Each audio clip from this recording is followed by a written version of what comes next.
அனுசரணை வழங்குவோர்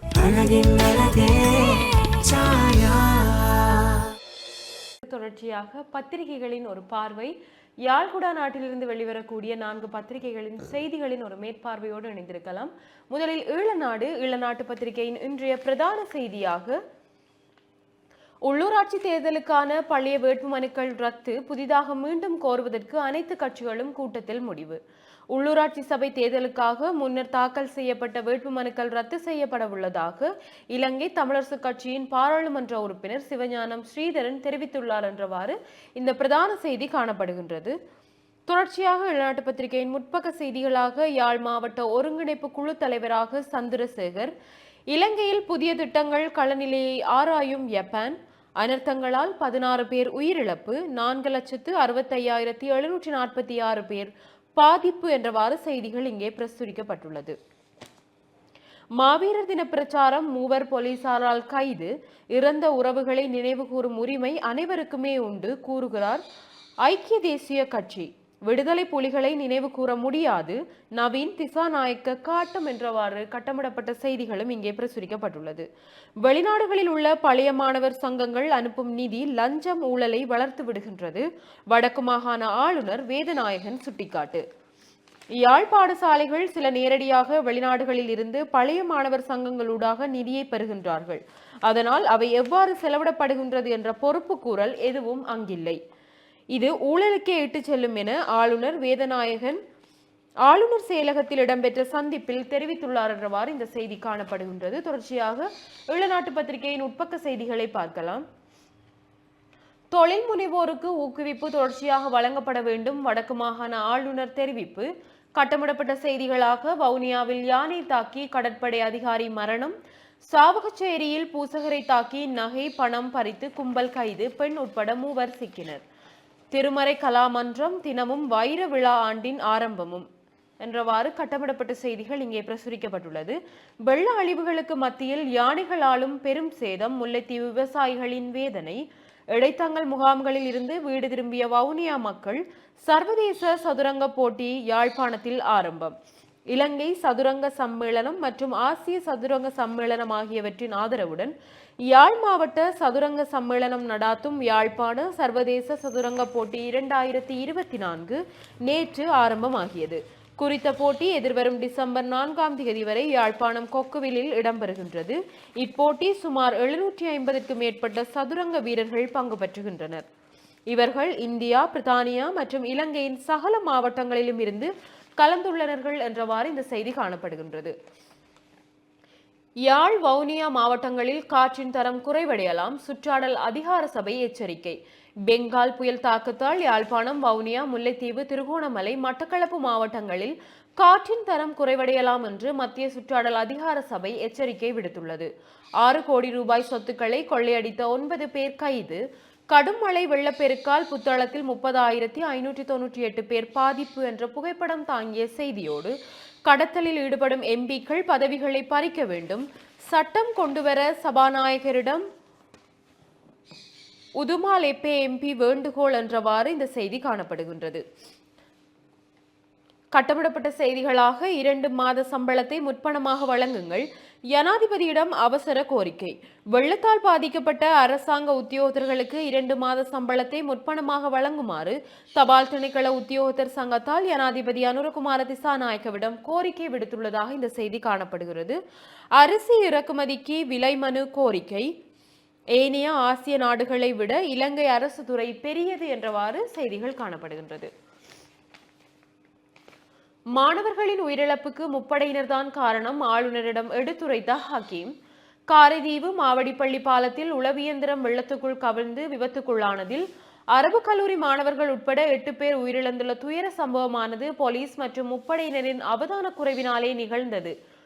இவ்வாறு பாராளுமன்ற உறுப்பினர் ரவூப் ஹக்கீம் குற்றச்சாட்டியுள்ளார் என்றவாறு இந்த செய்தி காணப்படுகின்றது. கட்டமிடப்பட்ட செய்திகளாக, நேற்று ஒரு சடலம் மீட்பு, பலி எண்ணிக்கை 8ஆக அதிகரிப்பு. அம்பாறை காரதீவு மாவடிப்பள்ளி பகுதியில் உளவியந்திரம் வெள்ளத்தில் அடித்து செல்லப்பட்டு காணாமல் போனவர்களில் இதுவரை 8 பேரின் சடலங்கள் மீட்கப்பட்டுள்ளன. டெங்கு, எலிக்காய்ச்சல் நோய் பரவும் அபாயம். நாட்டில் நிலவும் சீரற்ற காலநிலை காரணமாக எதிர்வரும் காலங்களில் டெங்கு மற்றும் எதிர்காய்ச்சல் போன்ற நோய் பரவும் அபாயம் அதிகரிக்கலாம் என்று சுகாதார அமைச்சு எச்சரித்துள்ளது. வெள்ளம் வடிந்தோடிய பின்னர் டெங்கு பரவுவதை கட்டுப்படுத்த நடவடிக்கை எடுக்கப்படும் என்று தேசிய டெங்கு கட்டுப்பாட்டு பிரிவின் சமூக ஆரோக்கியம் தொடர்பான விசேட வைத்தியர் அனோஜா தீரசிங்க தெரிவித்துள்ளார். இதேவேளை வயல்களில் பணிபுரிவோர்கள் மற்றும் வெள்ளம் சூழ்ந்த பகுதிகளில் வாழும் மக்கள் எலிக்காய்ச்சலில் இருந்து தற்காத்துக் கொள்ள தேவையான சிகிச்சைகளை பெற்றுக்கொள்வது அவசியம் என்று பொது சுகாதார பரிசோதகர் சங்கத்தின் தலைவர் உபுல் ரோஹன தெரிவித்துள்ளார் என்று பொதுமக்களுக்கான தகவல் ஒன்று இங்கே வெளியிடப்பட்டுள்ளது. கட்டமிடப்பட்ட செய்திகளாக 2,70,000 ரூபாய் பெறுமதியான குளிரூட்டியை லஞ்சமாக பெற்ற போலீஸ் பரிசோதகர் சிக்கினார். அதிகாரிகள் ஒத்துழைப்பு வழங்கினால் ஊழலற்ற ஆட்சியை முன்னெடுக்கலாம். அக்ஷ்ரப் தாஹீர் எம்பி தெரிவிப்பு. 1 ஏக்கருக்கு ரூபாய் 40,000 இழப்பீடு. ஆப்பிரிக்க பன்றிக் காய்ச்சலை கட்டுப்படுத்தப்பட்டுள்ளது என்றவாறு செய்திகள் இங்கே பிரசுரிக்கப்பட்டுள்ளது. மருதங்கேணி பாலத்தின் ஊடான போக்குவரத்து சீர் செய்யப்பட்டது. உடையும் அபாய நிலையில் காணப்பட்ட வடமராட்சி கிழக்கு மருதங்கேணி பாலத்தின் இரு முனைகளிலும் மணல் மூடைகள் அடுக்கப்பட்டு பாலத்தின் ஊடான போக்குவரத்து சீர் செய்யப்பட்டுள்ளது என்ற செய்தியோடு யாழ் அரச அதிபருடன் ஸ்ரீதரன் எம்பி சந்திப்பு. சங்கானி பனிதென்னைவள கூட்டுறவு சங்கத்தால் நிவாரணம் என்ற புகைப்படம் தாங்கிய செய்தியோடு கொழும்பில் 765 கிலோ மஞ்சள் சிக்கியது என்ற செய்திகளும் இங்கே பிரசுரிக்கப்பட்டுள்ளது. இன்று ஞாயிற்றுக்கிழமை என்பதால் இங்கே ஈழநாட்டு பத்திரிகையின் வாரமலர் காணப்படுகின்றது. வாரமலரில் உற்சாகமூட்டுமா உணர்வு உணரிகள் தமிழ் தேசியவாத அரசியலின் எதிர்காலம் என்றவாறு கட்டுரைகளும் இங்கே பிரசுரிக்கப்பட்டுள்ளது. மாவீரர் நினைவேந்தலும் தமிழ் தேசியம் என்று கந்தையா அருந்தவபாலன் அவர்களுடைய கட்டுரையும், ஜெர்மனி தமிழ் வானவையின் குருவிக்கூடு நூல் வெளியீட்டு விழா என்ற புகைப்படம் தாங்கிய செய்திகளும் இங்கே பிரசுரிக்கப்பட்டுள்ளது. இறுதியாக ஈழநாட்டு பத்திரிகையின் இறுதிப்பக்க செய்திகளாக சஜித் தாய் வீடு திரும்ப வேண்டும் அழைக்கிறார் நவீன் திசாநாயக்க. ஐக்கிய மக்கள் சக்தியின் தலைவர் சஜித் பிரேமதாசா ஐக்கிய தேசிய கட்சிக்கு திரும்ப வேண்டும் என்று அழைப்பு விடுத்துள்ளார் முன்னாள் அமைச்சர் நவீன் திசாநாயக்க. கட்டமிடப்பட்ட செய்திகளாக தென்மராட்சி பிரதேசத்தில் மட்டும் 20 இடைத்தங்கல் முகாம்களில் இதுவரை மக்கள் தங்க வைப்பு. தற்காலிகமாக மூடப்பட்ட சென்னை விமான நிலையம். பெங்கால் புயல் கனமழை காரணமாக சென்னை விமான நிலையம் தற்காலிகமாக மூடப்பட்டுள்ளதாக இந்திய ஊடகங்கள் செய்தி வெளியிட்டுள்ளன. சென்னையில் பலத்த காற்றுடன் கனமழை பெய்து வருவதால் விமானங்கள் இயங்குவதில் சிரமம் காரணமாக விமான நிலையம் மூடப்பட்டுள்ளதாக தெரிவிக்கப்பட்டுள்ளது. ஐக்கிய மக்கள் சக்தியை மறுசீரமைக்க வேண்டும் ஹிரோனி கோரிக்கை. லஞ்சம் பெற்ற குற்றச்சாட்டு போலீஸ் அதிகாரி கைதானார். மண் சரிவு எச்சரிக்கை நீடிப்பு. சீரற்ற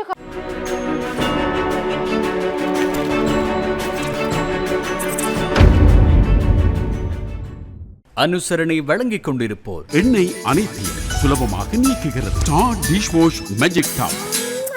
காலநிலைமை காரணமாக 9 மாவட்டங்களுக்கு விடுக்கப்பட்ட மண் சரிவு எச்சரிக்கை இன்று மாலை 4 மணி வரை மீண்டும் நீடிக்கப்பட்டுள்ளது.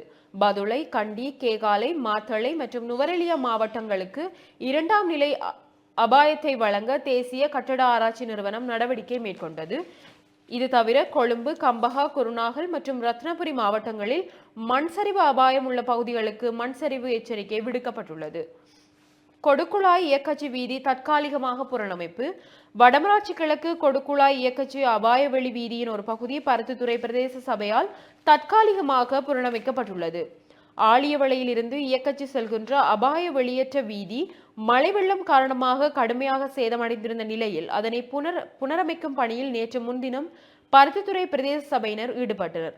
குறித்த வீதி சேதமடைந்து போக்குவரத்து பாதிக்கப்பட்டதால் நாளாந்தம் வர்த்தக ரீதியிலான பயணத்தில் ஈடுபடுவோர் பெரிதும் பாதிக்கப்பட்டதுடன் பணிகளுக்கு செல்வோரும் சில சிரமங்களை எதிர்கொண்டு வந்தனர். மக்களின் தொடர் கோரிக்கைக்கு அமைய நேற்று முன்தினம் பருத்தித்துறை பிரதேச சபையால் வீதியின் ஒரு பகுதி தற்காலிகமாக புனர் நிர்மாணம் செய்யப்பட்டது என்ற செய்தியோடு அரசாங்க வைத்தியசாலைகளில் மருந்து பொருட்களுக்கு பற்றாக்குறை. வவுனியாவில் வைத்தியசாலையில் முதன்முறையாக ஒரு சூழில் உருவாகிய 4 குழந்தைகள் பிரசவிப்பு. ஹெரோயினுடன் ஒருவர் கைது என்ற செய்திகளோடு வெள்ள அனர்த்தத்தினால் நோய்கள் பரவும் அபாயம் என்றவாறு இன்றைய ஈழநாட்டு பத்திரிகையின் செய்திகள் காணப்படுகின்றது. தொடர்ச்சியாக வலம்புரி நாளிதழின் செய்திகளோடு இணைந்திருக்கலாம். வலம்புரி நாளிதழ் இன்றைக்கு தாங்கி இருக்கக்கூடிய பிரதான தலைப்பு செய்தியாக மாவீரர் நினைவேந்தல் முகநூலில் பிரச்சாரம், 3 இளைஞர்கள் கைது, களத்தில் இறங்கிய போலீசார். வடக்கு கிழக்கில் பெரும் உணர்வெழுச்சியுடன் இடம்பெற்ற மாவீரர் தின நிகழ்வுகளை ஊக்குவித்து முகப்புத்தகத்தில் பிரச்சாரம் செய்த குற்றச்சாட்டின் பேரில் 3 சந்தேக நபர்களை போலீசார் கைது செய்துள்ளனர். இவ்வாறு கைது செய்யப்பட்டவர்களில் ஒருவர் சுன்னாகம் பகுதியைச் சேர்ந்த 37 வயதுடையவர் எனவும் அவர் நேற்று முன்தினம் பயங்கரவாத தடுப்பு மற்றும் விசாரணை பிரிவினரால் கைது செய்யப்பட்டுள்ளார் எனவும் போலீஸ் ஊடக பேச்சாளர் தெரிவித்துள்ளார். இந்நிலையில் மேலும் கைதான ஏனைய இருவரில் ஒருவர் பத்தேகம பகுதியைச் சேர்ந்த 28 வயதுடையவர் எனவும் போலீசார் விசாரணைகளில் தெரிய வந்திருக்கிறது. நவாலி கிழக்கில் 250 ஆண்டுகள் பழமையான அரச மரம் முறிந்து விழுந்தது என்று புகைப்படம் தாங்கிய செய்தியும், விடுதலை புலிகளை நினைவேந்தியவர்களை அரசு உடனடியாக கைது செய்ய வேண்டும், சரத் வீரசேகர உதயன் ஹம்மன்பில குரல்.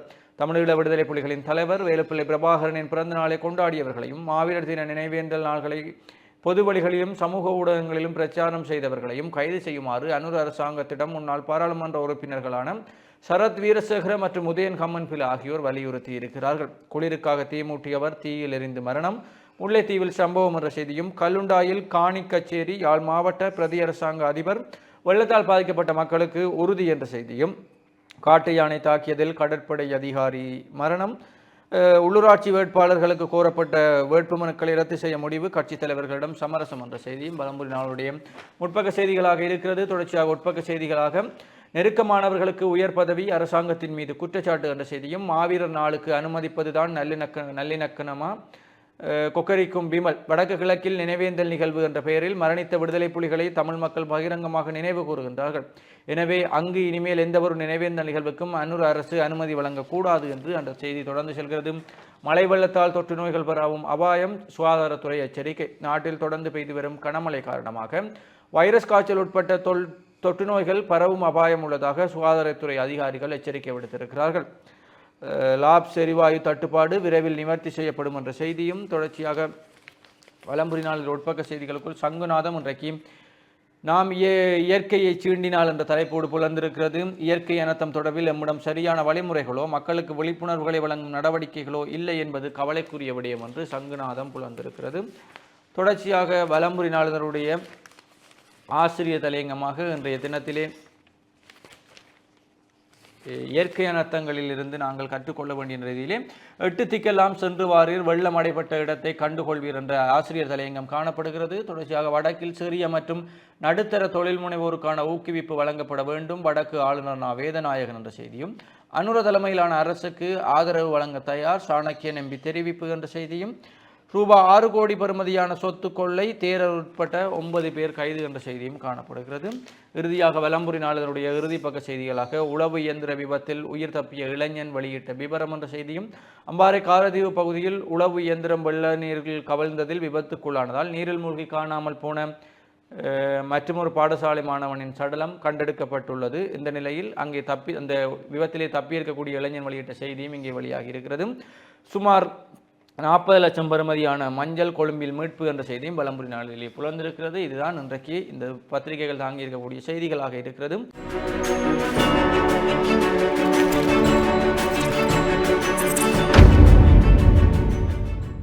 அனுசரணை வழங்கியோர் எண்ணெய் அனைத்தையும் சுலபமாக நீக்குகிறது. Star dish wash magic top